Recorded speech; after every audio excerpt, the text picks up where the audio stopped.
بازی المپی تابستانی پاریس 2024 و ما باز هم در میدان پاریس نورد آرینا هستیم که در اینجا دولت بولتایف با لذیذبک مولوجانوف در دور نیم نهایی با همدیگر رقابت میکنند تا راهشان به فینال این مسابقه هموار گردد. و در اینجا تمام مخلصان تاجیک هم جمع آمدن، هر چقدر که باشند، از جمله بغیر از ورزشگران تاجیک همچنین ورزش تاجیک مخلصان دیگری نیز پیدا کرده است که ما امروز یکیشان را اینجا داریم و با آنها صحبت خواهیم کرد. За кого вы пришли болеть? Я пришла болеть за Болтаева, за Таджикистан. Очень сильно переживаю, надеюсь, что выиграет. Он у вас медалист уже. И вот я с Ингушетии, из-за него пришла специально в арену НОР, чтобы поболеть за него. И еще болею болела за ваших дзюдоистов, которые были вчера. Очень довольна и очень надеюсь, что он выиграет. دولت بولتایف از تاجیکستان و لذیذبک مولوجانوف از ازبکستان در نهمین روز بازی‌های المپی پاریس 2024 در دور نیم نهایی برای برآمدن به رقابت نهایی با هم نیرو سنجیدند. هم مشتزن تاجیک و هم مشتزن ازبک تا کنون برای خود مدال برنج را تأمین کرده بودند، ولی هر دو هم به این اکتفا ندارند و تلاش کردند به فینال مسابقه راه یابند.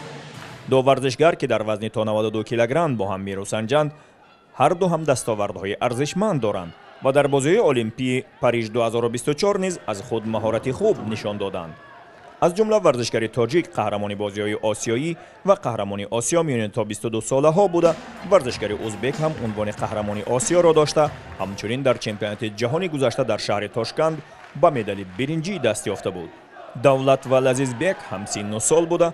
دولت در دو دوره گذشته گیورگی کوشیتاشویلی گورجی و جیک مارلی از ایرلندیا را پشت سر گذاشت و لذیذبک باشد محیدین عزیز از ایتالیا و ماچیدو کنو مارلی از برزیل را مغلوب نموده بود. رقابت بین آنها نیز دیدنی برگزار شد. هر دو جانب از خود مهارت بالا نشان داده یک نیروسنجی در حقیقت هم ارزنده انجام دادند.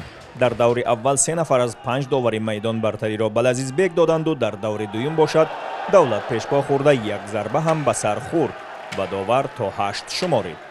همین طور دور دوم هم نصیب مشتزن ازبک شده. در دور چهارم تلاش های دولت داوران میدان را قانع نکرده در نهایت با حساب 4-1 لذیذبک مولوجانوف غلبه به دست آورد و راهی فینال وزنی تا 92 کیلوگرم گردید.